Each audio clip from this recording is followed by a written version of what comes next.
good. I I think we're good here. Welcome to the Wrestling Pod. I'm your host, Carlito Santiago, and today we are here to review what went down on Monday Night Raw in Belfast, Ireland. I don't know why I have to say that. Wait, actually, yeah. I think it's this. 42? Yeah. 42. Okay. Get that up here. All right. The roster is still in Europe, so this week's show had an early start time of 3 p.m. Eastern for the fans in the U.S. Two big title matches were scheduled on Monday's show at the SSE Arena in Belfast, Northern Ireland.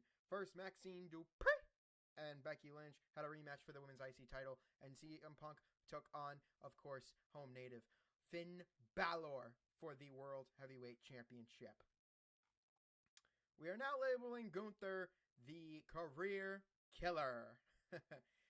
We got our usual array of superstars arriving to the arena, but the ring general was all smiles as he made his way to the ring to a chorus of boos and chants of "You tapped out."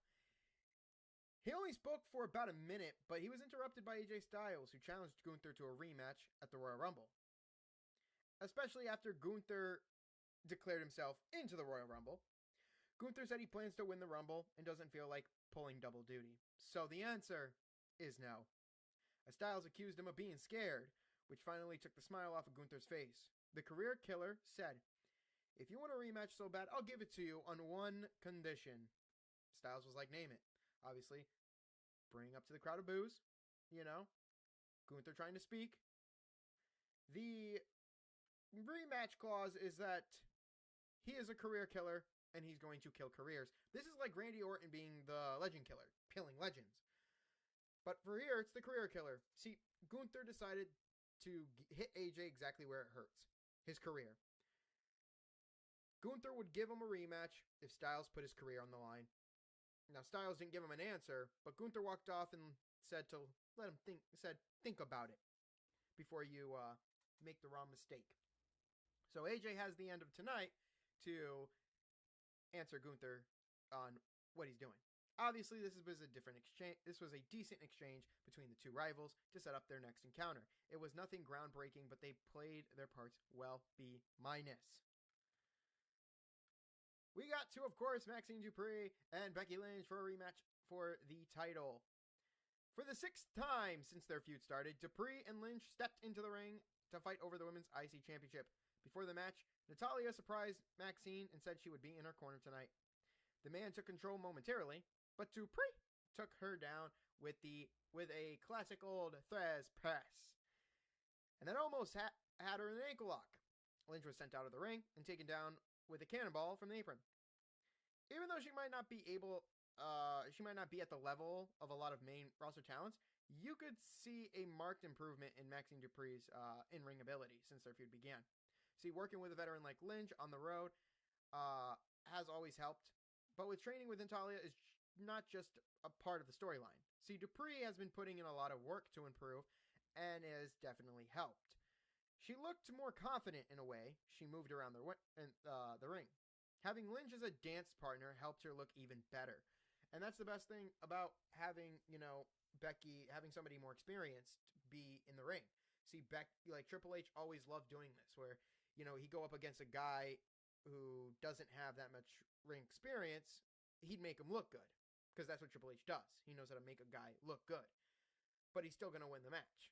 And that's exactly what happened here. You see, this might not end up on many lists of best matches of the week, but it might be the best they have done since the feud began. And part of the reason why is that they have the fewest awkward moments and mistakes during this one. Now, it was pretty predictable to see Natalya's betrayal, but it was done well. Having Dupri see it right in front of her eyes before turning around and taking Lynch's finisher was a good way to tie up this feud while beginning a new story with Natty and Maxine. Anything to get Natty on fucking television, practically. I think I know what I can predict for what's going to most likely happen at WrestleMania. I might as well just say it right now. Tiffany Stratton could come back and face Lynch for the title if we have a open window. See, I hope WWE opens that window to allow Tiffany to get traded to Raw so that we can get somebody on SmackDown. Maybe a little bit of I don't know. They might have to like think maybe Bianca, because what, Bianca was on Raw, right? Or no, she was on SmackDown, so she still has yet to return. Honestly, nowadays I don't really care about the roster change, but at the same time, it's like, why even have a brand split if you're gonna have literally every superstar show up to a show that's not fucking theirs? Anyway, Natalya attacked Dupree after Lynch had left with their title, officially turning heel and kicking off her and Dupree's feud. The crowd was on Maxine's side as the Queen of Hearts beat her down mercilessly. I can't even say the word. Mercilessly. B-. What a way to have fucking, what a way to go. You give Dupree the title, only for Lynch to bitch and complain about it, to get a rematch and win it from cheating, and then to have Natty fucking screw her. What a way to... Oh, my God. The Vision took on, of course, the Luchadors. See, after a couple of minor backstage segments involving Paul Heyman and Adam Pearce, not Judgment Day, ain't wrong. There was a backstage segment with Judgment Day, but it was more Paul Heyman and Adam Pearce. Jey Uso's music hit in the arena, and he made his way through to the ring, through the crowd. He gave a quick promo from the stands about declaring himself for the Royal Rumble. Okay. After a break, Austin Theory, Logan Paul, and Braun Breaker took on Rey Mysterio, Penta, and Dragon Lee in a 6-man tag team match with Adam Pearce at ringside. The first couple of minutes were a back-and-forth fight with both teams making quick tags to stay fresh. We saw Theory against Lee, Paul against Penta, and Mysterio against Bronson Reed.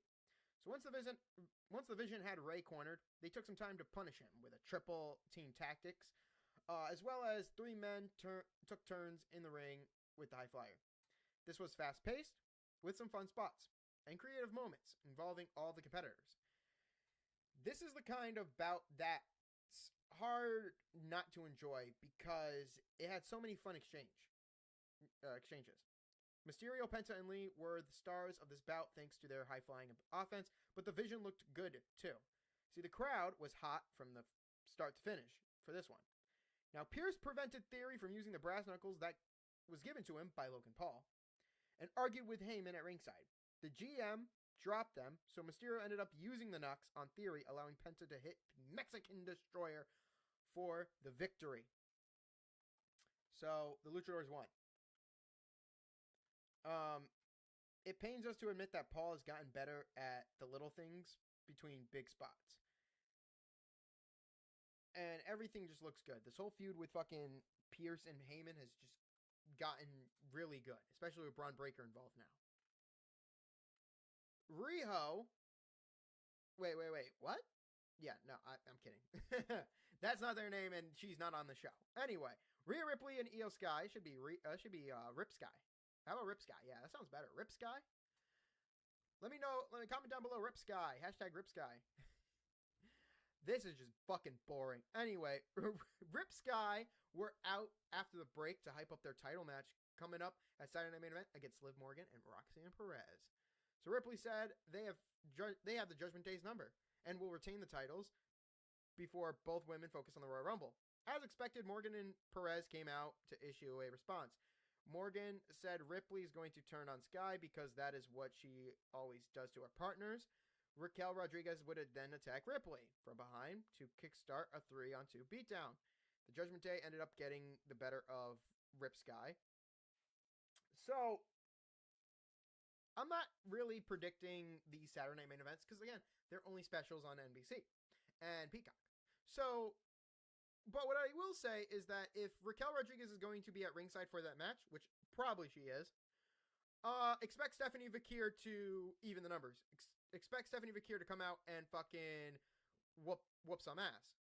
You know, whether hit Raquel with her title, show up and take her down, and distract Liv Morgan and Roxanne from getting the win. I see Ripley and Io Sky retaining, but the bigger feud is Raquel and Stephanie Vakir, and Stephanie Vakir has been off now. This is going to be her week off. So yeah, expect her to show up in Montreal. But yeah, this felt like a copy and paste segment we've seen hundreds of times in WWE. It wasn't bad. but it wasn't anything to write home either. So you can't blame the talent for lack of material. They weren't given much to work with in the first place. So great to see. Whatever. They didn't finish writing this, but El Grande Americano took I don't know why I do an Italian accent, but it just sounds better. El Grande Americano took on Javon Evans, and he gets better every time. Americano won by forfeit. I don't know how the fuck that happened. We're gonna have to like read that. But Bayley and Lyra Carey had a backstage segment where they both said they were entering the Royal Rumble, and then we got to this match. So apparently, what happened, because I probably skipped out most of it. So both men were back and forth. We returned from a break. Evans was down outside of the ring, and Americano was declared the winner. It appears that Javon Evans suffered a real injury and was escorted out of the arena by medics and officials.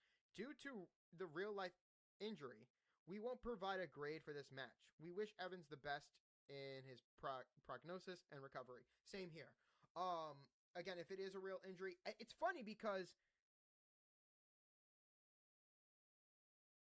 Javon Evans showed up after, what was it, last week? After fucking Braun destroyed Dragon Lee and Penta. So, yeah,